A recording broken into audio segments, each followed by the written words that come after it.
2절부터 마지막 절까지 함께 읽겠습니다. 로마서 5장 2절부터입니다. 그러므로 한 사람으로 말미암아 죄가 세상에 들어오고 죄로 말미암아 사망이 들어왔나니 이와 같이 모든 사람이 죄를 지었으므로 사망이 모든 사람에게 이르렀느니라. 죄가 율법이 있기 전에도 세상에 있었으나 율법이 없었을 때에는 죄를 죄로 여기지 아니하였느니라. 그러나 아담으로부터 모세까지 아담의 범죄와 같은 죄를 짓지 아니한 자들까지도 사망이 왕노릇하였나니 아담은 오실 자의 모형이라. 그러나 이 은사는 그 범죄와 같지 아니하니 곧 한 사람의 범죄를 인하여 많은 사람이 죽었은즉 더욱 하나님의 은혜와 또한 한 사람 예수 그리스도의 은혜로 말미암은 선물은 많은 사람에게 넘쳤느니라. 또 이 선물은 범죄한 한 사람으로 말미암은 것과 같지 아니하니 심판은 한 사람으로 말미암아 정죄에 이르렀으나 은사는 많은 범죄로 말미암아 의롭다 하심에 이름이니라. 한 사람의 범죄로 말미암아 사망이 그 한 사람을 통하여 왕노릇하였은즉 더욱 은혜와 의의 선물을 넘치게 받는 자들은 한 분 예수 그리스도를 통하여 생명 안에서 왕노릇하리로다. 그런즉 한 범죄로 많은 사람이 정죄에 이른 것 같이 한 의로운 행위로 말미암아 많은 사람이 의롭다 하심을 받아 생명에 이르렀느니라. 한 사람이 순종하지 아니하므로 많은 사람이 죄인 된 것 같이 한 사람이 순종하심으로 많은 사람이 의인이 되리라. 율법이 들어온 것은 범죄를 더하게 하려 함이라. 그러나 죄가 더한 곳에 은혜가 더욱 넘쳤나니 이는 죄가 사망 안에서 왕노릇한 것 같이 은혜도 또한 의로 말미암아 왕노릇하여 우리 주 예수 그리스도로 말미암아 영생에 이르게 하려 함이라. 아멘. 결국 최종 목적은 영생에 이르게 하기 위함입니다. 그리고 이제 한 사람 또 한 사람 이렇게 하며 율법에 대한 이야기를 많이 하는데 율법이 범죄를 더하게 하려 합니다. 라고 하여 율법을 알면서 죄를 더 범하게 한다 이런 뜻이 아니라 율법을 통하여 내가 죄가 더 많은 인간이다 라고 하는 것을 이제 알게 한다. 그 이야기를 하는 겁니다. 지난주에 했던 설교 잠시 리뷰하고 말씀드리도록 하겠습니다. 지난주에 어떤 말씀 한번 드린 적이 있냐면은 기억나시나요? 호박에 줄 끊는다고 수박 되지 않는다. 그래서 우리는 어떤 모양에다가 자꾸 줄을 꺼서 수박을 만들려고 합니다. 그래서 애적으로 꾸민다고 하여 되는 것은 절대 아니죠. 그래서 예수님도 대접의 비유를 들으면서 대접의 안을 먼저 대접의 안을 깨끗이 하라. 그리하면 겉도 깨끗하게 되리라. 라고 하며 속사람에 대한 이야기를 계속합니다. 속사람에 대해서 어떤 씨를 뿌리면은 그 씨가 물론 땅에 들어갔을 때는 처음에는 아주 작은 거였지만은 이것이 발화가 돼가지고 결국은 뭐가 돼요? 큰 씨앗이 되고 이렇게 줄기가 됩니다. 저도 이제 여러분들하고 같이 함께 설교를 하고 목회를 하면서 사실은 이야기를 드리는 부분이 어디냐면은 이 부분이에요. 뿌리하고 줄기. 왜 뿌리하고 줄기만 줄기차게 이야기를 할까요? 여기서 싹이 나고 하는 것은 여러분 개개인의 몫이에요. 이것을 제가 싹을 나게 가지가 있고 여기에 열매를 맺게 하는 이 능력은 저한테 없어요. 제가 줄 수도 없습니다. 제가 줄 수 있는 것은 요것 한 가지만 계속해서 주는 거예요. 그리고 이제 아시다시피 제 목회 연한이 그렇게 많이 남지 않았죠. 여러분과 제가 목회를 하며 성도로 목사로 같이 만날 수 있는 기간이 아주 짧습니다. 그래서 제가 목회하는 동안 여러분들에게 이 부분을 계속해서 반복해서 말씀을 드리는 거예요. 그래서 언젠가 저하고 떨어지더라도 여러분들이 이 말씀을 마음속에 딱 새기며 어떤 잡티가 들어오면 이건 잡티구나. 이거는 거짓이구나. 를 분별하며 스스로라도 뿌리를 내리는. 바울이 떠나서도 다른 여러 교회에서 그때 세워진 사람과 하나님의 말씀을 가지고 잘 살아냈습니다. 지금이 21세기인가 그렇죠? 2000 몇 년도니까 그죠? 그럼 우리가 성경을 보기 시작한 때가 언제인 것 같아요? 거의 20세기가 다 돼서 성경을 우리가 가졌지, 그 이전에는 성경을 가진 적이 별로 없어요. 성경이 있었습니다. 근데 두루마리 성경, 그 양피지, 그죠? 그 파피루스라고 하는 그 우리 한지 뜨듯이 그렇게 해가지고 하는 거는 특수한 계층, 돈 많은 사람, 거기다 그걸 또 필사한단 말이에요. 필사를 하다가 휙 하나가 탁 틀리면 어떻게 해요? 처음부터 다시 씁니다. 그렇게 해가지고 성경을 만들어서 해당에다 보관을 하고 두루마리를 펴서 거기서 읽고 함에다 넣어놓고, 그리고 수많은 사람들은 듣는 것으로 만족을 했어요. 그래서 말하는 사람이 거짓을 말해도 저것이 진짜 성경에 있는 건가 없는 건가를 잘 몰랐지요. 그런데 지금은 다 어떻게 합니까? 이 성경이 최고로 많이 팔린 책이잖아요. 그래서 지금은 부인을 하지 못합니다. 15세기인가 16세기에 독일에서 활자, 금속 활자가 발명이 됐잖아요. 구텐베르크인가 해가지고 거기에서 금속 활자가 나옵니다. 우리나라도 이제 활자가 더 빠르다, 안 빠르다 그런 이야기를 하잖아요. 특별히 우리나라는 지금도 그래서 인쇄술이 뛰어납니다.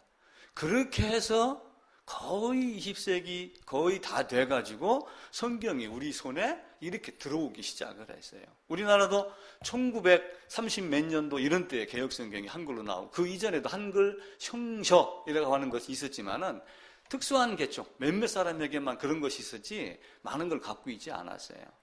그런데 지금은 어떻습니까? 또한 우리나라도 성경을 보고 읽고 해석하는 것이 몇십 년 안 됩니다. 제가 어렸을 때는 우리 동네에 교회가 없었죠. 또 제가 알고 있기로 제가 청년 때까지만 하더라도 가톨릭에 가면 성경을 읽지 못하게 했다는 소리를 제가 들었어요. 그 성경은 사제가, 신부가 읽고 해석해 주는 걸로, 읽고 교실을 내리는 걸 듣는 걸로 만족을.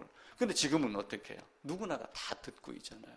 그런데도 진짜와 가짜를 우리가 잘 모르는 경우가 많습니다. 호박에다가 줄 끊는다고 수박 되지는 않아요. 그러면서도 불구하고 우리가 기도를 했듯이 자녀나 또 우리가 알고 있는 기도하는 대상, 이런 부분에 대해서 기도를 열심히 해야지 된다. 그래서 지난주에 어거스틴의 어머니가 했던 기도에 대한 이야기를 드렸어요. 나중에 어거스틴이 자서전을 쓰면서 우리 어머니가 나를 위해 기도한 장면이 이와 같았다라고 하며 초상집에서 우는 여인들보다 더 처량하게 울면서 기도를 했다. 그런 심정으로 그렇게 애절하게 기도를 해야 된다. 그리고 아들을 어느 주교에게 부탁을 하며 좀 훈계를 해달라라고 이야기를 하니까 그냥 놔비둬라. 때가 되면은 다 돌아온다. 그게 이제 우리 사자성어도 그 과숙체락이라고 하는 것이 있어요. 참외가 익으면 저절로 떨어진다.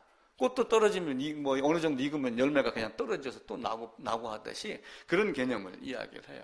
그때 이제 그 말을 듣고 돌아서는 어거스틴의 어머니에게 눈물을 짜내는 여인이 절대 죽지 않는다. 눈물을 짜내는 여인이 죽으려고 걱정하지 마라. 죽지 않는다. 대신 기도를 해라. 근데 이제 그것이 하나님의 작정, 하나님의 선택된 자는 반드시 어떻게 반응이 돼요? 효과적인 부르심에 의해서 반응이 되는 겁니다. 그래서 우리는 또한 이 땅에서는 하나님의 선택이지만 하나님은 여러 가지 상황을 두고 나로 하여금 하나님을 찾도록 만들어요. 하나님께서 영생을 주시기로 작정한 자, 아버지께서 내게 주신 자, 아버지께서 나를 이끄신 자는 반드시 내게로 온다. 근데 이끌지 않은 자는 오지 않는다. 그렇게 되는 거죠. 그래서 그 모습대로 우리는 누구에게 속한 자, 아간에게 속한 자가 될 거냐, 아니면은 여리고성에서 빠져나온 라합에게 속한 자가 될 거냐. 중요한 거는, 여리고성에서 중요한 거는 여리고성이 아니에요. 그죠? 사람들은 여리고성을 이렇게 만들어 놓고, 예전에는 이제 성이 이렇게 있으면 여기 성 꼭대기 여기다가 집을 지어 놓고 살았어요.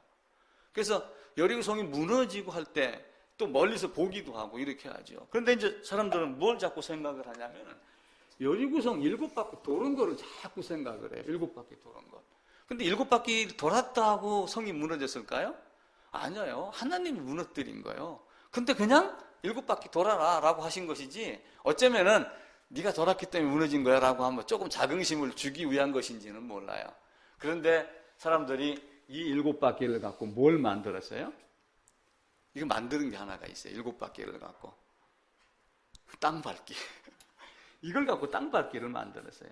어떤 단체에서. 그래갖고 하기 좋은 말로 땅 밟기고 하기 좋은 말로 온 세상 돌아다니며 세계 여행하고 이렇게 하고 그러죠. 근데 하나님은 그런 방법을 말씀하지 않았습니다.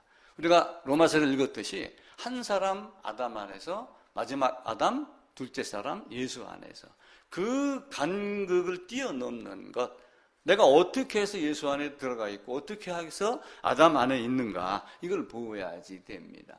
그래서 성경을 읽을 때 두 가지를 제가 얘기를 드렸어요. 하나는 문자주의입니다. 문자주의. 그냥 글자 그대로 읽고 해석을 하는 사람들이 많이 있어요. 그러니까 성경에 술 먹지 마라 이러면 난 안 먹겠다, 그거 찾아내라, 이러는 사람들이 있어요. 근데 그 글자는 사실은 없어요. 성경에 술 취하지 말라 이렇게 되어 있습니다. 술 취하지 말라 그러면 아 맞아, 술 취하지 말라 했으니까 10잔을 한 잔으로 줄여야지, 이렇게 생각하는 게 사실은 뭐예요? 문자주의입니다. 그건 참 바보 같은 짓이지요. 또 포도주 너는 그걸 보지도 말지어다. 아 그래? 그러면 나는 눈 감고 먹으면 되지, 이렇게 생각하는 사람이 있나요? 그렇지 않죠. 또 간혹 나시린에게 이런 이야기를 했어요. 너는 포도주와 독주를 마시지 말며. 아, 술을 포도주하고 독주하고 두 가지를 얘기했구나. 그럼 독주 안에 소주가 혹시 포함될까? 아, 그러면 나는 맥주를 마시면 괜찮겠지, 이렇게 생각하는 사람 혹 있을까요?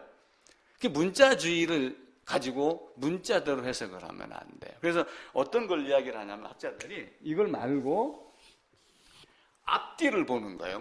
예를 들면 내가 5절을 봤다. 그럼 3, 4, 5절, 6, 7, 8절까지 다 보고, 5장을 봤다. 그럼 4장도 보고 6장도 보고, 이렇게 하면 전체의 맥락적 읽기를 하는 거예요. 문맥을 따라서. 그것을 문자적 읽기, 이렇게 표현을 만들었습니다. 그래서 문자주의가 아니라 문자적 읽기라고 하며 성경이 뭘 말씀하는가라고 하는 것을 우리가 따져야지 됩니다. 그래서 말씀드렸던 대로 우리가 이 나무 뿌리, 나무 줄기, 이걸 줄기차게 이야기를 해서 여러분들이 그게 딱 되면은 어디에 내놔도 살아냅니다. 예를 들어갖고 요셉이가 지금 방글라데시 가서 혼자 무슨 가게까지 차렸다 하더라고요. 사업가 될 소질이 많습니다. 그런 아이들은 어디다 내놔도 다 살아냅니다. 근데 나 같은 사람은 방글라데시에다 뚝 떨어뜨리면 3일을 굶어야 돼요.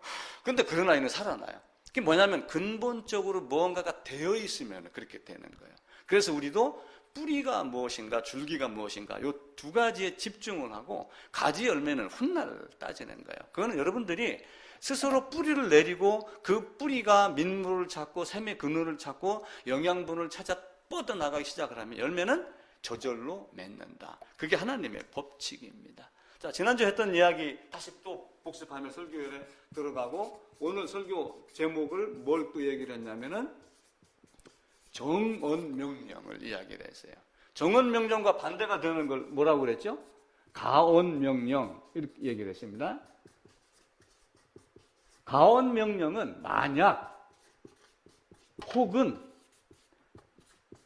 이런 걸 붙이는 거예요. 야, 선악과 먹지 마. 그런데 만약에 네가 배고프면 조금은 벼먹을 수 있어, 이렇게 말하는 그런 만약, 혹은 만약에 혹은 누가 와서 이렇게 권하면은 먹지 마 했는데 네 아버지가 설령 너를 죽이겠니? 내 친부가 와가지고 혹은 이렇게 만약에 권한다고 그러면 먹어도 괜찮아, 이렇게 어떤 그 변명 조건 이런 걸 만드는 게 뭐냐면은 가언명령이에요. 가언명령. 그런데 정언명령은 예의가 없습니다. 변명이 없습니다. 절대적으로 무조건 지켜야지 돼요. 안 지키면 안 됩니다. 이거는 목이 잘려져도 숨이 멈춰져도 이거는 반드시 지켜야 되는 것. 그래서 요 정자를 바를 정자를 안 쓰고 어떤 정자를 쓴다 그러냐면 이미 정해졌다라고 하는 정해진 명령이다. 바꿀 수 없는 명령이다. 이게 정언 명령입니다. 하여튼 잡다한 변명 이유 뭐 어째서 그랬습니다. 가다가 이랬습니다. 이렇게 안 되는 거예요. 예를 들어 출근할 때 회사에 가가지고 9시 10분에 도착했습니다. 그럼 도착은 통상 9시 출근 그래도 몇 시에 도착해요? 8시 30분, 40분 다 그렇게 합니다. 왜냐하면 미리 준비를 해서 그러고 9시 땡 되면 업무 시작하는 걸로 일반 통상적인 개념이거든요. 그런데 9시에 땡 도착하면 그 사람 미움받죠. 근데 9시 10분에 도착했어요. 왜 10분에 도착했어요? 그러다가 핑계를 댑니다. 오다가 보니까 사고가 났고, 오다가 보니까 차가 밀렸고, 그걸 감안해서 미리 출발하라. 직장에서는 그렇게 가르치지요. 가언은 절대로, 하나님의 명령은 절대적인 정언 명령이지 가언 명령은 아니에요. 그래서 정언 명령이 선악과를 먹으면 죽는다 이렇게 되어 있죠. 선악과를 먹으면 죽는다라고 했는데 사탄과 사탄의 속은 아담 하와 어떻게 바뀌었어요? 죽을까 하노라, 죽지 않는다, 먹으면 하나님과 같이 된다. 이렇게 하며 누구에게 유리한 쪽으로 가냐면 자기에게 유리한 쪽으로 계속 넘어갑니다. 그래서 절대적으로 반드시 해야 되는 명령, 그것이 가언 명령과 정언 명령 사이에서 정언 명령이 하나님의 말씀이다 이렇게 생각을 하고, 가언 명령이 재물이다 이렇게 또 붙여 놓읍시다. 그러면은 하나님과 재물을 겸하여 섬길 수 있나요? 하나님과 재물은 겸하여 섬길 수 없습니다. 반드시 둘 중에 하나를 떨어뜨려야지 됩니다. 세상은 간혹 가다가 님도 보고 똥도 땁니다. 뽕도 땁니다. 가끔 등산 갔는데 산삼이 발견되는 수도 있어요. 그런데 하나님의 나라는 절대로 그렇지 않아요. 분명한 목표 한 가지만을 보고 가야지 됩니다. 왜 이 땅 위에 수많은 교회에서 복음 선포를 잘 하지 않느냐? 복음이 없기 때문에 그럴까요? 왜 그럴까요? 그 목사들이 복음을 모르기 때문에 그래요. 다른 목사들이 내 설교를 만약에 보고 기분이 나빠서 나를 고소하면 어쩔 수가 없지만은 알면은 전하지 않을 수가 없는 것이 예수의 복음이에요. 그래서 바울이 목이 잘리는 순간에 도망가지 아니하고, 베드로가 거꾸로 못 박혀 죽을 걸 알면서도 로마로 되돌아간 거예요. 내가 이걸 전하지 않으면 내 마음이 답답해서 미칠 지경이다. 바울은 그렇게 이야기해요. 에레미야 선지자는 그렇게 말씀을. 그게 무엇인가? 라고 하는 거예요. 예수님은 복음을 전하기 위해서 어떻게 했어요? 이 땅에 오시면서 예루살렘에 올라갈 때 야곱은 야복강을 건널 때 어떻게 했습니까? 여기가 야복강이에요. 그런데 여기에 에서가 기다리고 있어요. 에서한테 장자권 팔아먹었죠? 그죠? 샀잖아요? 그리고 또 축복 받았죠? 야곱은 이쪽에 도망가가지고 많은 걸 갖고 있습니다. 이제 때가 돼서 이쪽으로 아버지한테 가야 돼요. 가야 되는데 야곱은 에서가 두려운 거예요. 그래가지고 뭘 먼저 제일 앞에 내세우냐면은 제일 앞에 종으로 있다가 자기에게 준 아내, 재물 이런 거를 맨 먼저 앞세우고 자기하고 자기가 사랑했던 라헬과 레아는 제일 꽁무니 뒤에 숨겨갖고 강 건너 이쪽에 있었어요. 죽으러 갈 거가 에서가 승질 나면 죽잖아요. 나이 2살 차이지만 호수가 뭐라 하면 요셉이 꼼짝 못하죠. 쌍둥이도 언니가 야 이러면 꼼짝 못합니다. 그게 희한하게 그렇게 돼요. 쌍둥이고 단 몇 주 차이로 밖에 나왔지만은 이런 모습이에요. 뒤로 쭉쭉쭉쭉 빠졌는데 예수님은 예루살렘에 올라갈 때 어떻게 올라가셨어요? 자, 이제 예루살렘에 올라가자. 그럼 내가 여기를 가야 된다. 라고 얘기를 했는데 제자들 12명이 같이 가고 사람들이 갑니다. 그때 예수님은 여기에 있었을까요? 이 앞에 있었을까요? 앞장서서 가시더라. 그렇게 돼요. 그러니까 틀리죠. 우리 주님은 복음 때문에 복음을 온전하게 하기 위하여 그렇게 바뀌어 나갑니다. 어떤 사람은 한국일보에 보니까 어떤 침례신학교 교수가 이런 글을 썼더라고요. 구약에서 율법이 실패를 했기 때문에 신약의 은혜가 나왔다. 그래서 아주 잘못된 생각이거든요. 구약에서 율법이 실패한 게 아니라 율법으로 뭘 가르치는 거예요? 예수를 가르치는 거예요. 죄를 깨닫게 하고 죄사함 받는 방법을 희생제물 제사를 통해서 계속해서 가르쳐주고 그것이 완성이 되는 것을 바라보게 하는 것인데 구약에서 율법이 실패했기 때문에 완성해서 됐다라고 하는 어떤 약간 이상한 이단과 같은 영지주의와 같은, 왜냐하면 구약의 신은 악하고 신약의 하나님은, 예수님은 사랑이니까 좋은 하나님, 이런 개념으로 접근을 하는 것 같더라고요. 그래서 둘 중에 하나를 분명하게 선택을 해야지 돼요. 정언 명령이냐 가언 명령이냐, 하나님의 복음이냐 세상이냐, 이걸 우리가 분명하게 선택을 하고 내가 어디에다 뿌리를 박을 건가 라고 하는 것을 철저하게 생각을 해야지 됩니다. 그래서 목사도 철저하게 복음을 깨닫고 복음을 이야기를 해야 되고, 교인도 하나님 말씀을 보고 듣고 배우려고 성경을 보고 교회당에 들어와서 설교를 듣기로 작정을 했으면 다른 것 아무것도 요구하지 하면 안 돼요. 아무것도 다른 거 따지지 말고 성경이 뭘 말하는가, 여기 한 개에다가 초점을 맞추기를 5년 10년만 하면은, 그죠? 뭐 10년 우리 그런 얘기 많이 하잖아요. 정신 일도, 하사불성 이런 이야기도 하잖아요. 거기다가 집중하면은 반드시 그게 됩니다.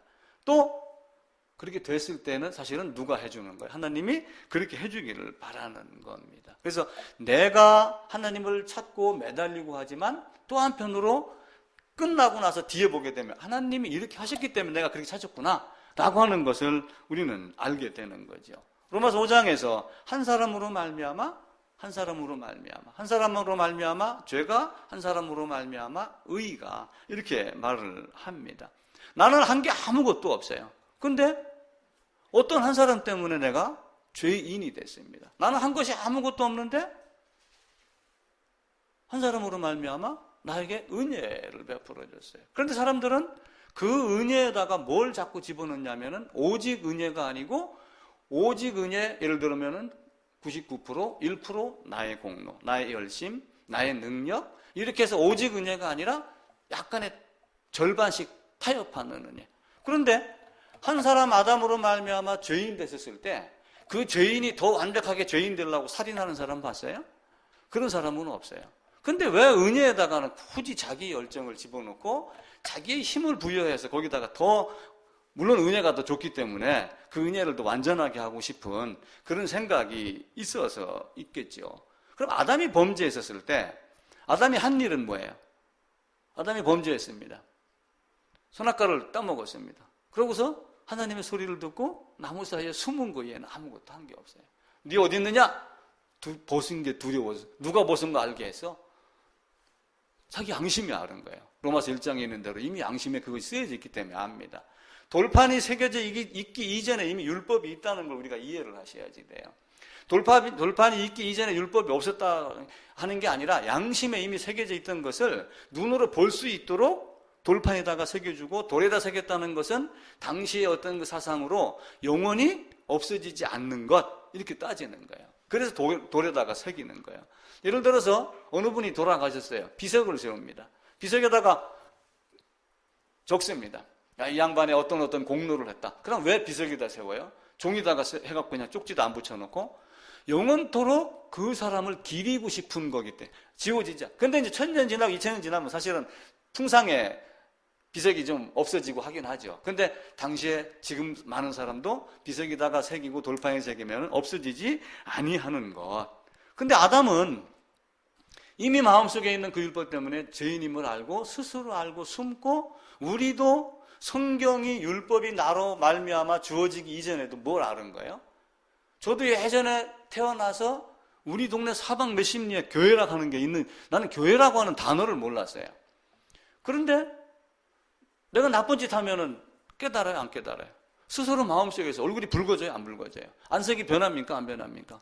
에서에게 얘기했듯이, 네가 가인에게 얘기했듯이 네가 안색이 변하면 어찌미냐라고 하는 그 안색이 스스로 바뀌게 되어 있어요. 근데 아담도 그와 같이 이미 숨었습니다. 그럼 숨은 아담을 향해서 하나님이 어떻게 했어요? 야, 그러면은 너 가가지고 양 잡아서 가죽옷 입고 나한테 와, 이렇게 얘기를 했나요? 아니에요.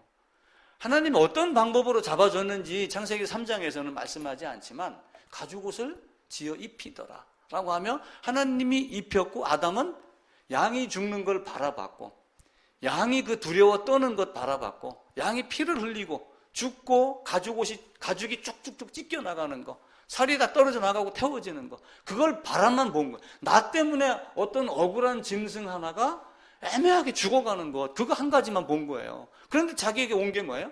가죽옷이라고 하는, 그리스도의 옷이라고 하는 것이 미리 보여지고, 그것을 아브라함을 통하여 이것이 바로 어린 양 예수 그리스도다라고 하는 것을 미리 가르치는 거죠.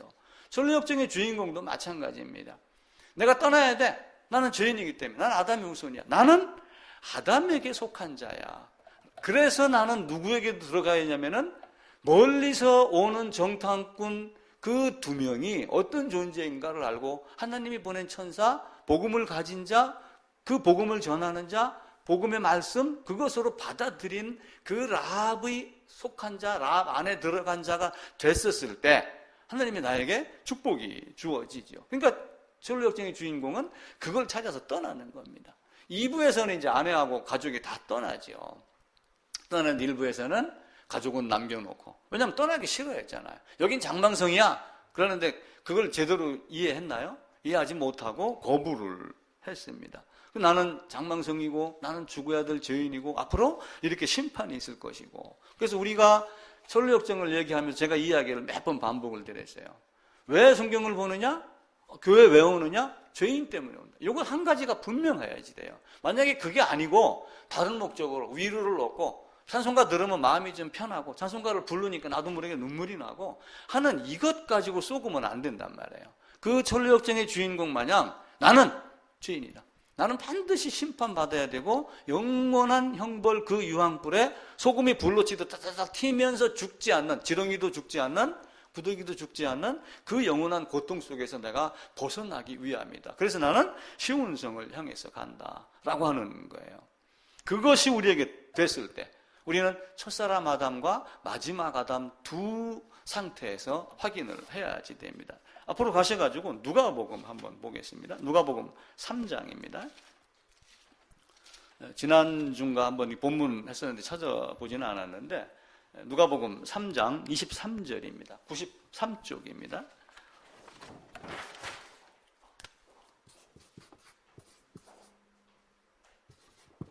누가복음 3장 23절부터 읽어봅니다. 그럼 여기에 누가 나오냐면은 예수님이 등장을 해요. 예수님이. 그런데 예수님은 사실은 마리아에게 잉태되어 왔습니다. 그죠? 그런데 이제 이 남편이 누구였냐면은 요셉이었죠. 근데 요셉의 씨가 사실은 들어가지 아니하고 성령으로 잉태돼서 왔습니다. 그리고 이제 요 예수의 족보를 쉽게 얘기하면 이제 의붓 아버지가 되죠. 계부가 되죠. 이 땅에서 육신을 입고 있는 것을 양육하기 위해서 요셉을 활용을 해가지고 쭉 이렇게 족보가 올라갑니다. 자, 몇 절만 읽어봅시다. 예수께서 가르치심을 시작하실 때 30세쯤 되시니라. 사람들이 아는 대로는 요셉의 아들이니 요셉의 위는 헬리요, 그 위는 맏다시요, 그 위는 레위요, 그 위는 멜기요, 그 위는 얀나요, 그 위는 요셉이요 라고 하며 쭉 올라갑니다. 그러다 34절 가봅니다. 그 위는 야곱이요, 그 위는 이삭이요, 그 위는 아브라함이요, 그 위는 데라요, 그 위는 나홀이요. 창세기 12장에 이 내용이 나오잖아요. 거꾸로 나오죠. 나홀, 데라 이렇게 해서. 그래서 38절 가게 되면은 그 위는 에노스요, 그 위는 셋이요, 그 위는 아담이요, 그 위는 하나님입니다. 그래서 우리는 어디까지 올라가는 걸로 일단 보냐면 아담까지 올라가는 거예요. 그럼 아담에게서 누가 났어요? 가인이 났었고 아벨이 났었는데 아벨이 죽고 누구로 됐어요? 셋이 됐으니까 요셉에서부터 쭉 올라가면은 셋, 아담, 여기서부터는 이제 하나님, 창조. 그러니까 창조하신 하나님, 피조 세계 이렇게 이제 구분이 되죠. 여기 이제 하나님까지 이렇게 되어 있지만은 그래서 우리는 족보의 족보를 따라 올라가다 보면은 누구의 허리에 들어가 있더라? 아담의 허리에 들어가 있더라. 라고 하는 걸 생각을 하셔야지 돼요. 그러니까 레위가 아브라함의 허리에 있었기 때문에 이 중간에 누가 있어요? 올라가다 보면은 아브라함이 있었죠. 이삭이 있었죠. 야곱이 있었죠. 야곱이 넷째, 셋째 레위가 있었잖아요. 레위의 허리에 있었기 때문에 아브라함이 멜기세덱에게 바친 것이 된다라고 하는 그 허리의 개념입니다. 그러니까 이 요셉이 이렇게 올라가다 보면 어디에 있어요? 아담의 허리. 자, 그러니까 내가 에덴에 있었던 적이 있었어요, 없었어요? 우리가 알기로는 없어요. 그런데 성경을 통하여 믿음으로 보면은 내가 어디에 있었어요? 아담 안에서 에덴에 이미 있었던 거예요.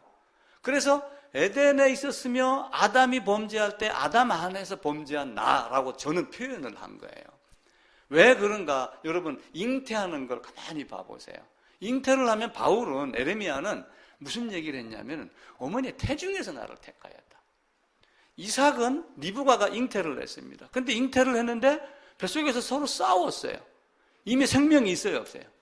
있죠. 근데 우리나라 민법에는 출생하기 이전에는 생명이 없는 걸로 봐요. 근데 형법에는 생명으로 봅니다. 그래서 형법에는 낙태죄를 어디로 보냐면은 뱃속 안에 있어서 출산하기 이전까지 없애면 낙태죄로 봐요. 근데 형법은 출산하고 나서 이렇게 되면은 그때까지 다 뭘로 포함이 되면 영아 유기죄, 영아 살해죄로 돼요. 민법하고 형법의 차이가 뭔지는 제가 전문가가 아니라 잘 모르지만은 이미 야곱하고 에서가가 싸웠습니다. 그러면 그 안에 뭔가 있는 존재거든요. 그러니까 아담 안에 모든 존재가 다 있다라고 하는 거. 그래서 내가 아담의 범죄가 누구의 범죄가 되냐면은 내 범죄, 나의 범죄가 돼요. 이해가 되세요? 아담의 범죄가 나의 범죄입니다. 그러니까 아담이 범죄했는데 왜 내가 죄인이야? 아담과 나는 별개의 존재야. 이 싸움이 시작이 되는 거예요. 교회사에 보면은. 그래서 아담이 범죄를 했는데 아담 이후에 수많은 사람들이 태어났어요. 아담이 이렇게 해가지고 지금 수십억 인구가 되잖아요. 근데 이 중에 펠라기우스라고 하는 사람이 한 사람이 딱 태어나가지고 아담하고 나하고 무슨 관계야? 이렇게 보는 거예요. 근데 저는 좀 전에 설명을 드릴 때 어떻게 했어요? 전부 아담의 허리, 아담 안에 속한 자로 보는 거죠. 레위가 아브라함 안에 속해 있듯이 이 땅 안에 있는 모든 사람들은 요 아담 안에 다 있었거든요. 그러니까 아담이 범죄함으로 아담의 범죄가 나의 범죄가 되는 거예요. 그런데 한쪽에서는 무슨 소리야? 아니야 라고 얘기했기 때문에 이걸 생각하는 사람들이 너는 이단이야 이렇게 구분을 해갖고 파문을 시키고 교회당에서 쫓아내고 하는 역사가 있었죠. 그러니까 인간은 아담을 누가 범죄하게 만들었어요? 하나님은 명령을 했습니다. 정은 명령으로 먹지 마. 절대적으로 가언이 아니라고 그랬어요. 반드시 지켜야 되는 정은 명령으로 이야기를 했습니다. 그런데 사탄이 슬그머니 들어옵니다. 그러니까 아담이 타락한 존재로 바뀌었죠. 아담이 타락하니까 어떻게 됩니까? 요 안에 있던 사람은 타락한 존재가 돼야 안 돼요. 타락한 존재가 되죠. 지금은 우리가 역사 공부를 하면은 그게 이해가 돼요. 조선시대, 조선시대, 종의 자식은 딱 태어나면 양반이냐, 종이냐? 종인 자식은 종이에요. 국가에다가 큰 전쟁에서 어떤 그 전투에 나가서 승리를 해갖고 또 아니면은 어찌어찌 해가지고 돈을 주고 그 양반을 사든지. 그러니까 바울이 감옥에 있었을 때 내가 로마인이야 그러니까 한 친구가 뭐라 그랬어요? 나는 많은 돈을 주고 로마인을 샀다 그러죠. 그렇게 사는 종의 자리를 벗어나는 걸 그때 당시에 조선시대에 뭐라 그래요? 면천 그랬어요. 면천. 그러니까 왕이 면천을 시켜주든지 내가 돈을 주고 면천 그 장부를 사든지 이렇게 하지 않는 한 종의 자식은 종이에요. 그래서 조선시대에 예수를 믿었던 사람이 이 말을 더 이해를 잘해요. 근데 지금은 무슨 소리 하는 거야? 지금 양반 쌍놈이 개념이 없잖아요. 아니, 직장 사장과 종업원이 지금 내가 종이야? 어떤 회사 사장이 이제 이 회사는 지금부터 여러분의 것입니다. 당신 것입니다. 그러니까 그래요? 하더니 그 순간 당신 잘랐어. 딱 이렇게 하는 텔레비 광고가 나옵니다. 주인을 오해를 하는 거예요. 종의 자식은 종입니다. 아담의 자식은 아담의 후손은 모두가 다 아담과 같은 범죄를 저지른 자가 되는 거예요. 그런데 정언명령과 자유의지 속에서 사람들이 계속 싸우는 거예요. 예전에 종의 자식은 자기의 인격을 드러낼 방법이 없었어요. 주인의 아들이 5살짜리라도 야 하면은 예를 들어서 김정은이 이북에 있는데 70, 80 먹은 사람들이 수행을 합니다. 나는 그 김정은이가 그 나이 많은 사람에게 존칭을 쓰는지 반말을 쓰는지는 모릅니다. 그런데 언뜻 알고 있기로 어이 야 이렇게 하는 걸로 내가 느끼고 있어요. 그 젊은 사람이 그 권세. 그러니까 종의 자식은 양반의 자식에게 그래서 어떻게 합니까? 미국에서 독립운동하고 루터 킹 얘기할 때 양반의 자식과 종의 자식이 한 상에서 먹고 마시는 게 우리의 꿈입니다. I have a dream. 그렇게 하면 그걸 내치는 거예요. 아담의 자식은 피할 곳이 없습니다. 사탄으로 말미암아 모든 자가 범죄한 자, 죽어서 어디를 갈 자예요? 지옥 갈 자. 근데 교회 와서 죽어서 지옥 갈 자를 얘기하면 그렇게 사람들이 싫어합니다. 교회는 평안을 놓고 천국 입성, 그걸 자꾸 노래 부르고 거기에 감격하면 되는 것이지, 왜 자꾸 나는 여기 와서 세례받았지 않았느냐? 그 이야기를 자꾸 하는데, 죄사함이라는 것이 없는 것은 가짜입니다. 죄사함이 없는 것은. 그러니까 죄사함, 거듭남, 구원, 한국교회가 제일 싫어하는 이 세 가지 단어를 우리가 철저하게 좋아해야 된다고 밖에 나가서 이야기를 해야지. 나는 죄사함이라는 단어를 좋아합니다. 왜냐하면 아담이 범죄한 이 죄값 때문에 다 어디로 가요? 결국은 지옥으로 가는 거예요. 근데 이 죄를 사함받아야지 되는 거예요. 찬송가도 나오잖아요. 내 뭐든지 사함받고. 그런데 그 죄사함이라는 단어는 싫어하는 거예요. 죄사함 얘기하면 구원파야. 이렇게 묻는단 말이에요. 그러니까 얼마나 어리석은 사람들이 많아요. 그냥 인정해 주기를 바라고 지금 여기서 면피받기를 바라는 이런 사람들이 많습니다. 죄가 두 가지 죄가 있어요. 두 가지 죄가 있는데 어떤 죄냐면은 하나는 고범죄라는 것이 있어요. 고범죄. 성경에 나오는 죄의 개념입니다. 하나는 고범죄예요. 그러니까 고범죄는 고의로 범한 죄. 그래서 그냥 고범죄 이렇게 이야기를 해요. 고의로 범한 죄. 자, 예를 들어갖고 돌멩이를 하나 큰 걸 딱 짊어지고 저기 누구 오면 내가 죽일 거야. 이렇게 한단 말이에요. 사냥을 할 때 일부 활을 딱 겨누고 있죠. 국가 간의 전쟁터에서 총을 미리 딱 겨누고 있다 누가 나타나면 딱 스나이더 딱 해가지고 딱 쏘고 그러죠. 그런 식으로 죽이기로 작정하고 죽이면은 고범죄가 됩니다. 그럼 고범죄는 어떻게 해결을 할까요? 그럼 죽어야지 돼요. 그래서 가알고엘이라는 것이 있는 거예요. 그 룻이 보아스에게 가가지고 가알고엘이 되겠다라고 하는 그 고엘이 결국 뭐냐면은 내가 누구에게 죽임을 당하면은 내가 어떤 사람을 이렇게 죽였습니다. 죽이면은 요 사람의 친척이 있을 거 아니에요. 아들이든 아버지든. 그럼 요 사람이 요걸 반드시 죽여도 괜찮은 법이 있어요. 법이 있는데 그게 뭐냐면은 고엘, 가알 이렇게 표현을 해요. 고엘, 가알. 근데 이 사람이 이 사람을 죽였을 때는 이 사람은 살인죄로 적용을 받아요. 그죠? 근데 이 사람이 죽은 게 억울해서 이 사람이 대신 살인을 하면 살인죄 적용을 안 받아요. 원수를 갚아주는 걸로 끝냅니다. 근데 하나, 이 사람이 고의로 범죄를 했어요. 만약에 살고 싶어. 고의로 범죄를 했어도. 그럼 어떻게 해야 돼요? 도망가요. 어디로 도망가요? 도피성. 도피성으로 도망을 가요. 도피성으로 도망가가지고 여기에 누가 있냐면은 제사장이 하나 있어요. 제사장이 죽기까지. 다음 제사장이 죽고 다음 제사장이 이제 사람 제사장이니까 나이가 먹으면 계속 바뀌잖아요. 예수님은 영원한 대제사장이니까 한 번 죽음으로 끝입니다. 요 제사장이 딱 죽고 다음 제사장이 등장하기까지 있으면은 밖으로 나와도 돼요.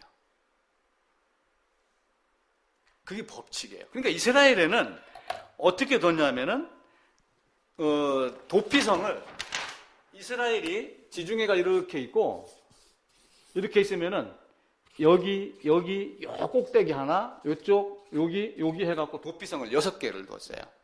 여기 이제 민수기 35장에 이제 나옵니다. 그래갖고 도피성을 몇 개를 뒀냐면 6군데를 둔 거예요. 6군데를 뒀는데 이걸 계산을 하면은 어디서든 하루끼래요.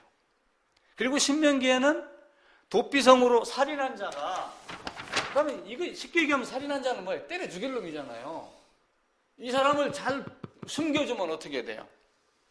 숨겨주면은 그 사람도 범인 은닉죄인가 뭐 해가지고 걸려 들어갑니다. 근데 신기하게도 성경은 이 사람들이 그 살인한 자가 도망해서 도피성 안으로 오도록 길을 닦아놨어요. 예수 믿기 쉽죠, 그죠? 도피성 안으로 들어가기 쉽습니다. 근데 이 도피성이 뭐냐면 결국은 예수 그리스도가 됩니다. 그 제사장 안에만 들어가면 괜찮아요. 제사장이 있는 곳에. 그런데 이제 문제는 뭐냐면은, 자, 이 도피성 안으로 들어갔어요. 제사장 여기 있습니다. 한 사람이 살인해가지고 살인자가 이쪽으로 나 살려주세요 하고 왔습니다. 살려주세요 하고 와가지고 사실 살인을 했는데 어떻게 하다 밀다 보니 그냥 그 친구가 죽은 거지 뭐 그런 게 안, 난 고의 갖고 한 거 아닙니다. 이런 얘기 있잖아요.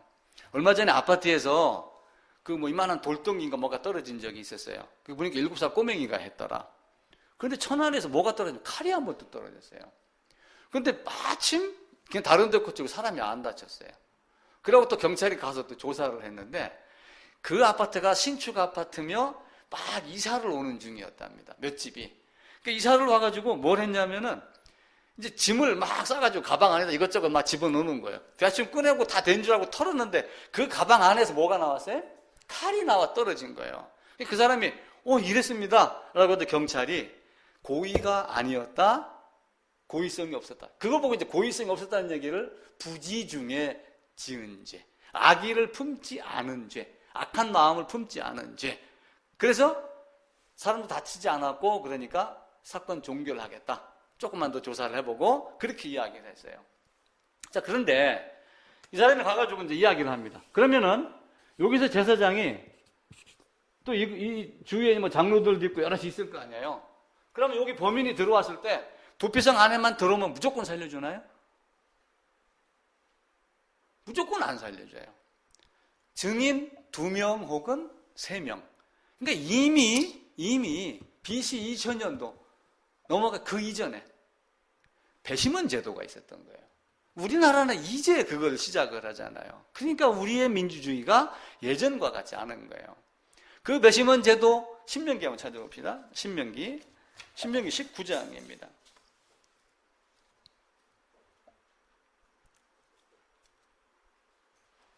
291쪽입니다.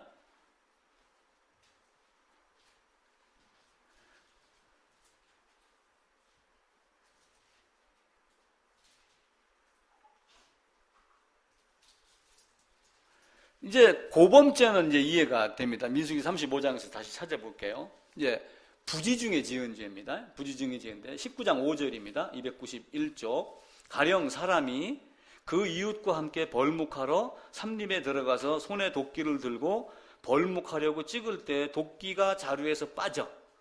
이 경우는 어떻게 되는 거예요? 내가 고의로 한 게 아니잖아요. 물론 공고를 잘못 관리한 죄는 있지만 어떻게 하다 보니까 이게 몇 번 자르다 보니까 툭 빠져나간 이런 경우가 많습니다. 그래서 죽인 거니까 어떻게 돼요? 그럼에도 불구하고 이 사람도 어디로 가야 돼요? 도피성으로 가야 돼요. 아담이었던 아담 안에 있던 아담 때문에 내가 죄인 된 게 억울해 한다 할지라도 어디로 들어가야 돼요?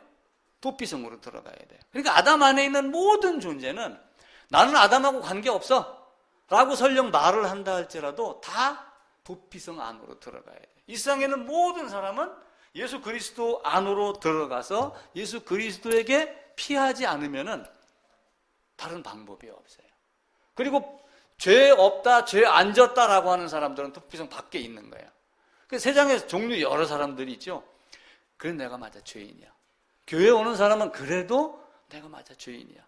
이렇게 하지만 그 죄가 엊그제 누구에게도 뭐 했고 그래서 난 확실히 나중에 혼나는 거 아니야? 극락에 못 가고 어디 뭐 이런 개념 때문에 오는 사람이 있고 한편으로는 맞아 내가 아담 때문에 내가 죄인 된 거야. 설령 내가 착하게 살았어도 나는 죄인일 수밖에 없는 존재야 라고 하는 걸 알고 오는 사람. 내가 직접 범죄하지 아니하고 아담 안에 속하여 범죄해서 설령 여기서 얘기하는 부지중에 지은 죄라 할지라도 죄라고 인정을 받으면 어떻게 돼야 돼요? 도피성으로 피해야지 돼요. 만약에 그 사람이 요 도피성 안으로 피하지 아니하고 나는 부지중이니까 괜찮아 라고 했는데 와가지고 죽이면 어떻게 돼요? 죽임을 당해도 아무런 문제 제기를 하지 않아요. 그게 성경에 기록된 거예요. 그래서 이 사람도 얼른 어디로 들어가야 돼요?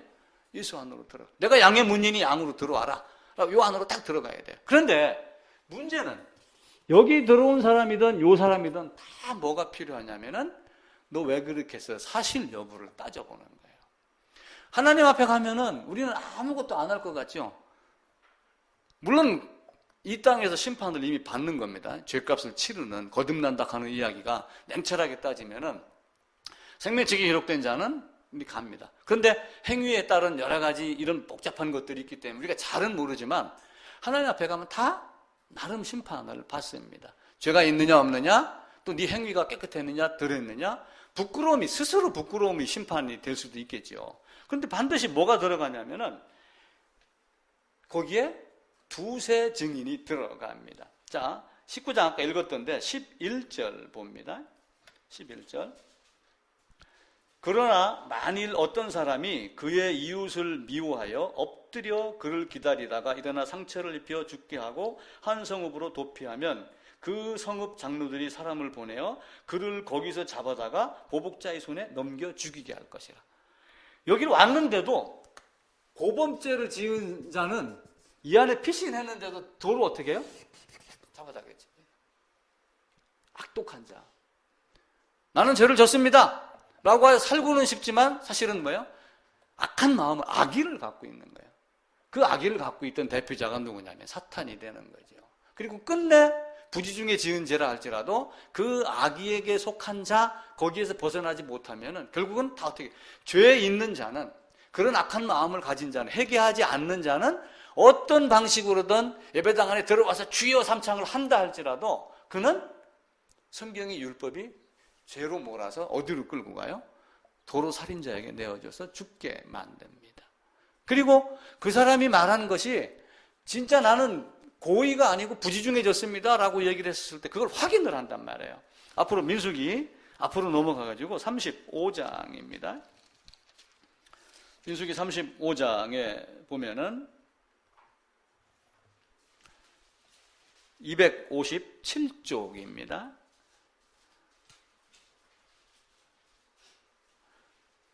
26절부터 제가 읽을게요. 민수기 35장 26절입니다. 지금 읽는 부분은 이제 악의가 없이 부지중해 살인죄를 저지른 자입니다. 그러나 그 살인자가 25절부터 읽을게요. 피를 보복하는 자의 손에서 살인자를 건져내어 그가 피하였던 도피성으로 돌려보낼 것이요 그는 거룩한 기름 부음을 받은 대제사장이 죽기까지 거기 거주할 것이니라. 그러나 살인자가 어느 때든지 그 피하였던 도피성 지경 밖에 나가면 피를 보복하는 자가 도피성 지경 밖에서 그 살인자를 만나 죽일지라도 피 흘린 죄가 없나니. 잠시 도피성 안으로 피했는데 그 살인자가 나를 죽이려고 하는 자가 멀리 간 줄 알고 그냥 문 밖으로 나가다가 그 나를 죽이려고 하는 자가 끝까지 기다리고 있다가 죽이면은 도피성 밖으로 나갔기 때문에 책임을 지지 않는 거예요. 근데 예수 밖에 나가면은 아무런 책임을 지지 않아요. 예수님은 내 안에 들어오는 자, 양의 문 안에 들어오는 자, 내 안에 거주하는 자, 첫사람 아담에게 속하여 죄가 있는 자, 마지막 아담에게 들어와 죄가 없는 자로 바뀌는 것. 마지막 아담 안에 들어와서 첫사람 아담이 범죄할 때 죄를 지은 것과 마찬가지로 마지막 아담 안에 들어와서 내가 십자가로 앞장서서 올라가고 내가 십자가에 못 박혀 죽었을 때 거기에 동참한 자, 연합한 자, 결합한 자, 함께한 자. 그래서 예수와 죽으심과 합하여 세례받은 자, 예수의 부활하심과 합하여 세례받은 자가 됐을 때만 되는 건데 잠시 있다가 밖으로 나간다는 얘기는 무슨 얘기예요? 이걸 그냥 우리끼리 하는 얘기를 따지면은 예수 믿는 척 하다가 돌아서 나간 거 이런 개념으로 봐도 돼요. 밖으로 나갔을 때는 예수 안에서 예수의 보호를 받지 않으면 설령 구원받은 자라 할지라도 만약에 나쁜 짓 하면 어떻게 돼요? 우리의 삶이 점진적 성화의 과정이 삶이 있습니다. 근데 점진적 성화의 과정을 끝내고 나는 구원받았으니까 어떤 짓을 해도 천국이야 라고 해갖고 밖에 나가서 못된 짓을 하면 감옥 가요 안 가요? 가죠. 그거와 똑같은 얘기예요. 간혹 그런 자들이 있어요. 나는 어떤 짓을 해도 천국이야 이렇게 하면 사는 사람이 있고 나는 구원받았으니까 주일 안 지켜도 돼 이렇게 얘기를 하는 사람도 있고 수많은 자기 생각을 자기 소견대로 사는 사람들이 이 땅에 많이 있는 거예요. 근데 성경은 절대로 그렇게 하지 아니하고 안식일 지켜라. 그리고 예수 안에 항상 머물러라. 그러면서 들어가며 나오며 꿀을 얻는다라고 하는 그 예수의 힘을 힘입어서 예수의 보호를 받으면서 사는 것을 말씀을 하죠. 근데 여기 보면은 28절입니다. 이는 살인자가 28절까지 읽었죠. 30절입니다. 사람을 죽인 모든 자 곧 살인한 자는 증인들의 말을 따라서 죽일 것이나 한 증인의 증거만 따라서 죽이지 말 것이요. 이렇게 얘기를 하며 신명기 19장과 디모데전서 5장에 가면은 두세 증인의 증언을 따라 이렇게 말씀을 하셔요. 신명기 빼고 디모데전서로 가봅시다. 신약에도 같은 내용이 적용이 되니까요. 디모데전서 5장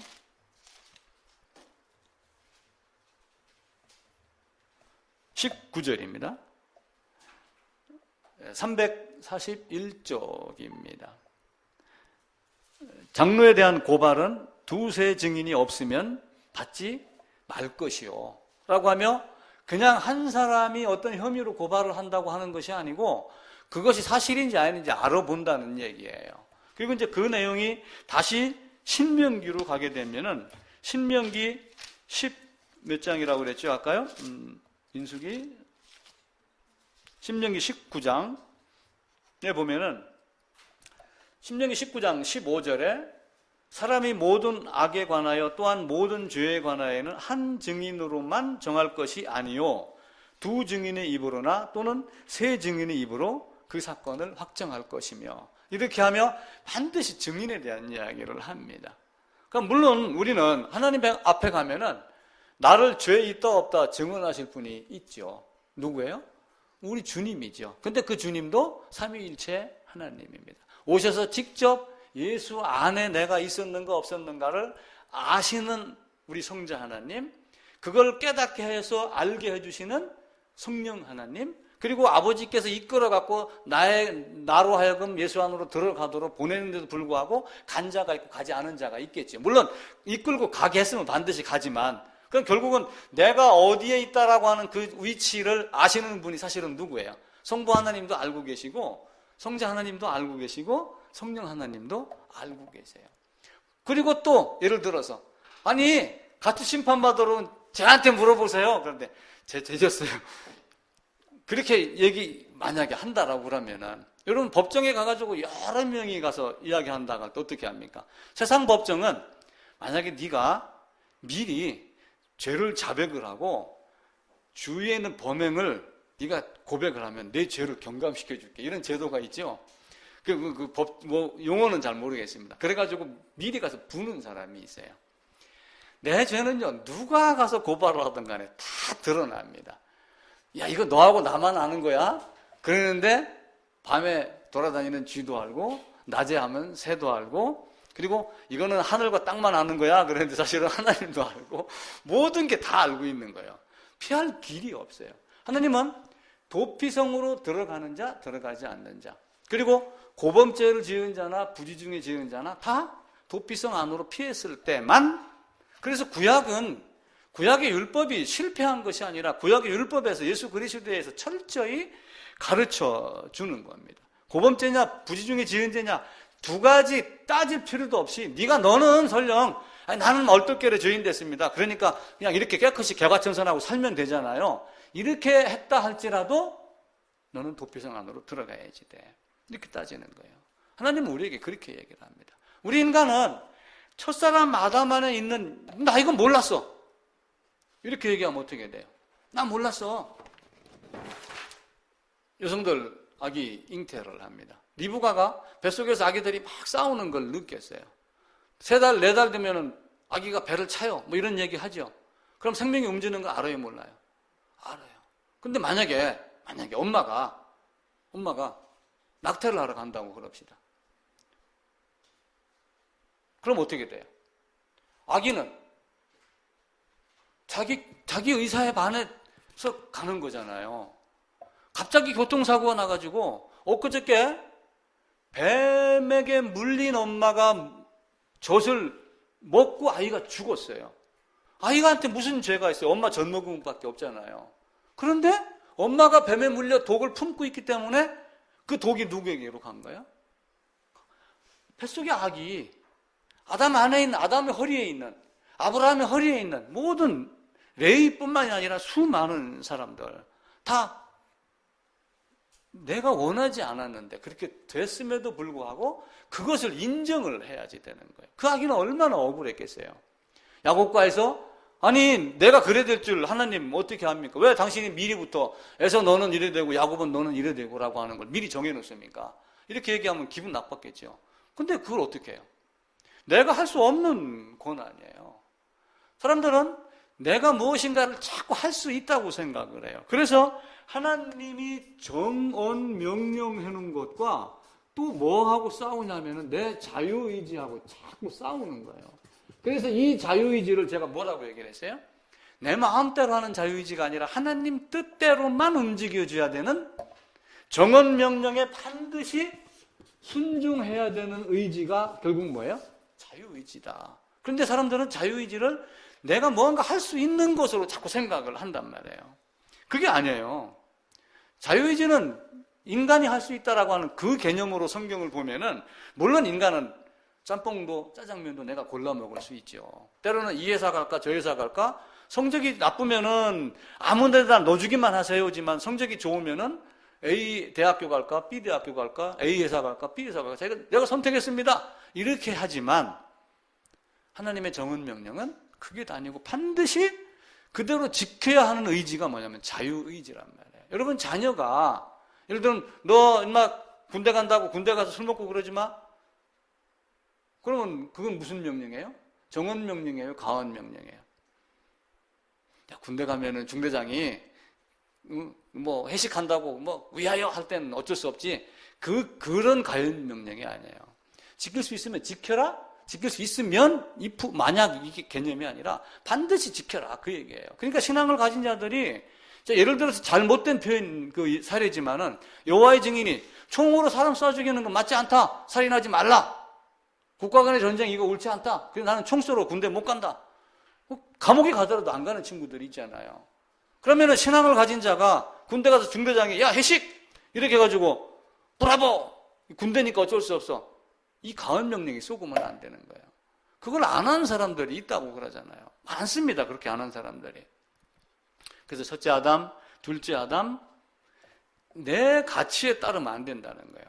우리는 내 가치에 따라서 나는 첫사람 아담 안에 없었어, 그러면 첫사람 아담 안에 없었으면 죄 있는 사람이에요, 죄 없는 사람이에요? 죄 없는 사람이에요.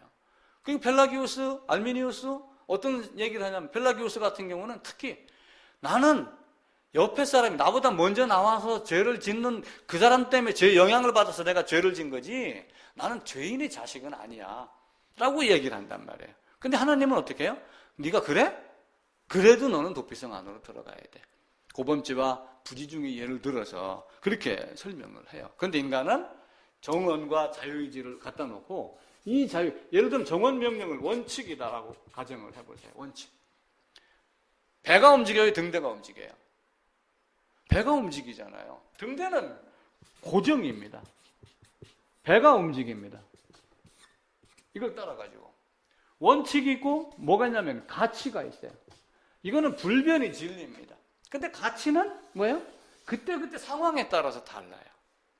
그래서 인간은 자기의 가치를 기준으로 하여 내가 알고 있는 지혜와 지식과 현재의 상황, 예를 들어 조선시대의 종이 자식은 종, 너는 아담의 자식은 아담, 이렇게 했었으면 예전 사람들은 맞아 이렇게 했겠죠. 근데 지금 사람은 아니야 이렇게 얘기를 한단 말이에요. 왜? 가치관이 바뀌었잖아요. 세상이 바뀌니까 그래요. 그런데 진리는 바뀌어요, 안 바뀌어요? 안 바뀌는 거예요. 예전부터 그렇게 한 거예요. 그 종이 자식은 종이라는 말이 아담의 허리에 있던 모든 인류는 아담과 같은 죄인이야, 그렇게 이야기를 하는 거예요. 근데 정언명령 먹지 마라 라고 했는데, 먹지 마라라고 한 것을 먹게 한 자가 누구예요? 사탄입니다. 그럼 사탄은 원래는 어떤 존재였어요? 사탄은 하나님이 세상을 창조했습니다. 에덴을 만들었어요. 그리고 여기다가 누구를 만들었냐면은 아담과 하와를 만들었어요. 그리고 그 이전에 어떤 존재를 만들었냐면은 천사를 만들었어요. 천사를 만드는 목적은 뭘까요? 구원받을 자를 섬기라, 그게요. 천사. 그게 종으로 만들어 놓은 거예요. 너는 훗날 이렇게 가서 종으로 섬겨. 그리고 만약에 대적하는 자가 있으면 칼을 들고 가서 무찔러. 그래서 가브리엘, 미가엘, 전쟁의 천사, 기쁜 소식을 전하는 가브리엘 천사, 이렇게 놓은 거예요. 근데 이 천사가 어떻게 했어요? 타락, 사탄, 이걸 먹은 거예요. 그죠? 그러니까 죄가 돼요, 안 돼요? 바꿔 얘기하면은 사탄을 세상 권세 잡은 자라고 하여 위대하게도 보지만, 세상적인 측면에서, 권세 측면을 놓고 보면은 하나님 권세에 속하는데 종으로 섬기기를 바라는 섬김의 천사로 놓고 본다면은 사람과 천사를 놓고 봤을 때는 주인이고 이건 뭐예요? 종이에요. 근데 이 주인이 누구에게 무릎을 꿇었어요? 종에게 무릎을 꿇은 거예요. 나보다 하등 동물에게 무릎을 꿇은 거예요. 나보다 우수한 자에게 무릎을 꿇고 권력이 있는 자에게 무릎을 꿇은 것이 아니라 나보다 열등한 자에게 무릎을 꿇은 거예요. 그럼 그 무릎을 꿇기 위해서는 누구를 떠나야지 돼요? 하나님을 떠나야지 되는 거예요. 이 하나님을 거부하고 어디로 들어가요? 여기다 무릎을 꿇은 거예요. 먹지 마라! 라고 하는 정언 명령이 그 의미가 있는 거예요. 그래서 훗날에도 이스라엘 사람들이 하나님께 등을 돌리고 결국은 등을 돌리는 거예요. 하나님이 여기 있고 사탄이 여기 있습니다. 내보다 낮은 나를 섬기라고 했던 이것이 타락하여 나를 섬길 정도니까 나를 보호해야 되니까. 자, 예를 들어서 이번에 예를 들면 김정은이가 왔다. 그러면 김정은이 차 탈 때 그 청년들 쫙 그 차 둘러서 막 같이 뛰고 그랬죠. 대통령이 어디 움직이면은 주위에 차가 있고 경호원들이 막 뛰어다니고 그래. 차가 속도 내기 전까지는 경호원들이 같이 뜁니다. 그럼 대통령보다 실력이 더 있어요, 없어요? 권세는 없지만 싸우는 능력이 이 사람이 월등해요. 천사도 그런 능력을 갖고 있단 말이에요. 그 힘을 갖고 있다고 하여 거기에 고개를 숙이는 것이 바보지요. 그죠? 하나님은 우리에게, 내가 누구에게 고개를 숙여야지 되느냐. 나는 피조물입니다. 피조물은 어떤 존재냐면은, 피조물은 하나님이 만드는 존재예요. 고려 청자를 A라고 하는 사람이 100년 전에 만들었다고 합시다. 만약에 A라고 하는 사람이 없었다면 청자가 있었겠어요? 없었겠어요? 없죠. 만드는 사람이 한 사람밖에 없는 거예요. 물론 또 다른 청자는 다른 사람이 또 만들었겠죠. 근데 조선 백자라고 하는 그 청자라고 하는 것을 한 종류밖에 없는데 만들었다. 하나님이 세상 모든 것을 만들어서 존재하게 했어요. 그럼 나를 존재하게 한 이 존재는 어떤 존재예요? 스스로 있는 존재. 스스로 있는 존재가 나를 존재하게 하기 때문에 내가 존재하는 거예요. 그죠? 만약 스스로 있는 존재가 나를 존재하게 하지 않으면 존재해요, 안 해요? 존재하지 않죠. 아담의 범죄는 난 당신 실소 끊어지겠습니다. 이렇게 이야기를 하는 거하고 똑같아요. 제가 나뭇가지를 하나 잘라놨습니다. 우리 집사님이 갖다 놓은 화분인데 송구스럽게 제가 뚝 잘랐습니다. 이거 지금 살아있어요? 죽어있어요? 수진이. 파랗잖아 지금 잎이. 이거 뜯으면 수분도 나오거든. 지영이. 이거 죽었어요. 실상은 살아있는 것 같으나 실상은 죽은 자로. 죽을 거거든요. 그러니까 지금 내가 하나님께 붙어있지 아니하고 현재 있는 존재가 하나님께 끊어졌거나 죽음을 향하여 가는 존재는 이미 죽은 자가 되는 거예요. 그죠? 저기에 보니까 잎사귀가 하나 또 달려있더라고요. 근데 달려있어도 교회당 안에서도 이런 누런 존재가 있어요. 결국은 저 파란 잎도 띄내면 결국 어떻게 돼요? 이렇게 바뀌어요. 하나님께 끊어진 자, 붙어있는 것 같으나 붙어있지 않는 자, 모든 것의 마지막은 이 모습으로 다 바뀌는 거예요. 실상은 다 죽은 자가 됩니다. 하나님이 존재하게 할 때만, 하나님이 존재하게 하는 것은 어떤 목적으로 하는 거예요? 하나님이 나를 존재하게 하고 여기다가 계속 뭘 공급하기를 원해요? 생명을 공급하기를 원하는 거야. 근데 생명 공급받기를 거부하고 딱 끊어지면 어떻게 돼요? 죽은 자가 되는 거예요. 그래서 아담에게서 하나님과 멀어진 아담 안에 있는 모든 자는 이미 다 죽은 자예요. 죽은 자. 호흡은 있어도 죽은 자가 되는 거죠. 내가 죽었다라고 하는 것을 여러분들이 이해를 잘 하셔야지 돼요. 나 살아있잖아. 맞아요. 살아있어요. 살아있는데 나는 죽을 자예요. 죽지 않은 사람이 한 사람도 없습니다. 진시황? 죽었죠. 병원 원장? 죽었죠. 돈 많은 사람? 나는 그 LG 회장 그 돈 많기 때문에 산삼이라도 몇 뿌리 먹었으면 한 90 살 줄 알았죠. 근데 그렇지 않잖아요. 삼성 이건희 회장? 간신히 누워있어 의식 없지만 그게 살아있는 거예요? 살아있는 것 아니죠. 다 죽습니다. 죽음의 마지막은 어떻게 돼요? 성경은 분명히 말합니다. 심판입니다. 심판. 왜 성경을 사람들이 거부를 할까요? 왜 성경을, 어떤 사람은 성경 말씀이 야 꿀같이 달아 이렇게 얘기하는 사람 있어요. 성경 말씀을 딱 갖다 펴놓으면요 꿀같이 달다 이렇게 표현하는 사람이 있어요. 두 종류가 있어요. 한 사람 쓰다, 달다. 우리 집사님은 달다, 쓰다 이 변하지 않는데 그렇게 돼요. 변하지 않는데. 지난주에 빵 만들어 온 거 제가 맛있게 먹었습니다. 그죠? 맛있게 먹은 이유는 내가 건강하기 때문에 그래요. 근데 만약에 내가 침대에 누워가지고 이빨도 다 빠지고 씹을 힘도 없다. 그럼 그 빵이 맛있어요, 맛없어요? 내가 어떤 상태냐에 따라서 똑같은 먹이가 맛있을 때가 있고 맛없을 때가 있어요. 아담의 범죄로 말미암아 타락한 존재는 아무리 맛있는 걸 갖다 놔도 저건 아니야. 저건 쓴 거야. 저건 맛없는 거야. 이렇게 되는 거예요. 그래서 여러분이 야 도대체 성경이 뭐 있다우야 이거 자체는 바꿔 얘기하면 뭐예요? 내가 그만큼 상해져 가고 있다라고 하는 걸 보는 거예요. 내가 그만큼 맑아져 가고 깨끗해져 가고 하나님 말씀과 자꾸 연결이 되면은 달고 내 발에 길이요 등이요 꿀을 조카리만큼 먹어라. 그 조카리만큼이라는 거는 배가 터지도록 먹으라는 얘기가 아니라 알맞게 먹어라. 매일 일용할 양식으로. 이런 여러 가지 의미가 있죠. 그래서 그 존재하게 하시는 하나님이 나를 존재하게 할 때만 되는 거예요. 우리 인간은 뭐 하나님이 어디 있어? 뭐 하나님 있으면 나와보라고 그래. 하고 뭐 미국 놈들 뭐 하늘 보고 욕하고 뭐 하나님 이라고 그러는데 말을 함부로 입을 함부로 열지 마라. 하늘을 향해서 너는 땅에 있고 하나님은 하늘에 있다. 라고 하는 걸 우리가 마음속에다 꼭 가져야지 돼요. 그래서 악은 그럼 하나님이 악을 지었나요? 악을 안 지었어요. 근데 하나님 안에 악이 있다 없다 우리가 표현하기 애매모호합니다. 근데 이거 한 가지 숙제입니다. 하나님 안에 악이 있냐 없느냐. 자, 아침에 강 기사님이 손이 뚱뚱 버갖고 왔어요. 벌에 쏘였답니다. 벌. 갑자기 지금 벌 생각이 나서 제가 이야기를 하는 거예요. 요 안에 침이 딱 들어가서 팔뚝에 딱 하니까 팔뚝이 이렇게 부었어요. 이거 뭐 때문에 그래요? 독이 있어서 그래요. 근데 이 독이 좋은 건지 안 좋은 건지 저는 모릅니다. 의사가 아니니까. 근데 요 팔뚝을 붓게 한 독이 요 안에 있어요, 없어요? 있죠. 근데 왜 벌은 안 죽고 안 부어요? 요상하지 않아요?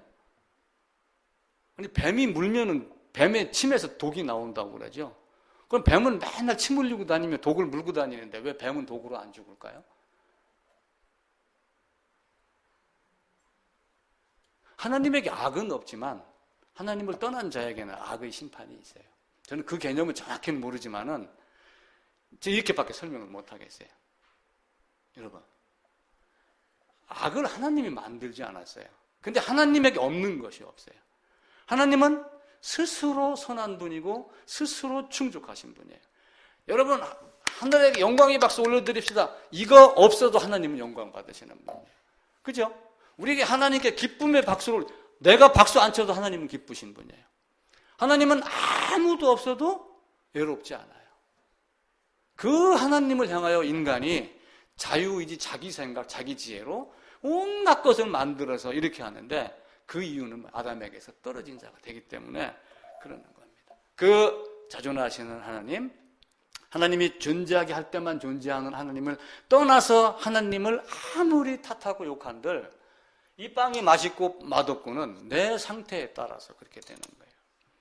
내가 건강하고 내가 성경의 말씀이 인정이 되면 다를 수밖에 없어요. 철저하게 나는 죄인이야 라고 하는 개념이 여러분 마음속에 완전하게 뿌리 잡지 않으면 성경에 안 들어갑니다.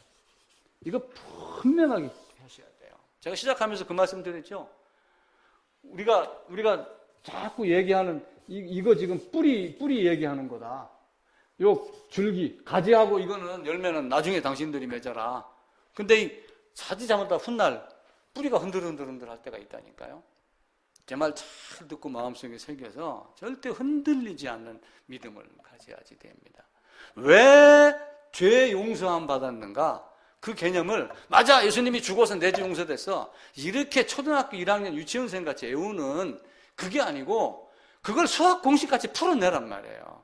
그게 없으면 하나님 앞에 가서 갈 수도 없지만 무슨 말을 하겠어요? 예수님 나 주님이 길에서 우리 가르쳤잖아요. 우리 주님 내가 주 앞에서 먹고 마시지 아니하였습니까?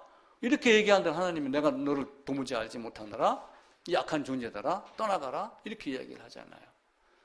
하나님은 죄악을 만드신 분이 아니에요. 죄악을 기뻐하지 아니하십니다. 그런데도 불구하고 사람이 떠나면서 그 오묘한 어떤 그런 것들 그러면서 우리에게 심판을 분명하게 말씀을 하셔요. 우리가 믿는다라고 하는 것은 거듭나기 위함, 죄사함에 대한 개념이 철저해야 되지만 한편으로는 하나님 나라의 우편에 앉아있는 모습을 보면은 그 모습대로 살아내는 거예요. 점진적인 성화가 어렵지만 반드시 거길 바라보고 가는 거예요. 그래서 제가 지난주에 산 그랬잖아요. 산. 등산할 때는 절대로 길 안 잊어버려요. 산에 올라갈 때는. 왜 그러냐면은 꼭대기 여기 한 군데만 바라보고 가거든요. 여기서 가든 신림에서 올라가든 저기 원주 이쪽에서 행구동에서 올라가든 꼭대기에서 다 만납니다.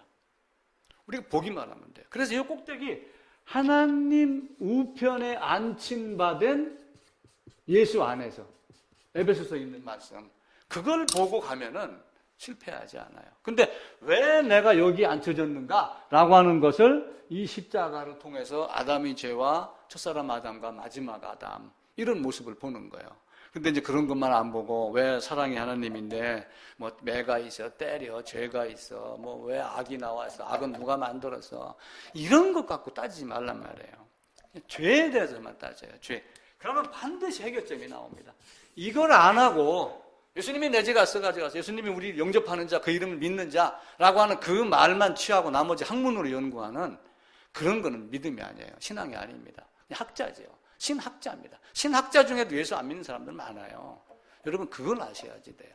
여러분은 진짜 신앙을 가진 사람이 돼야지 돼요.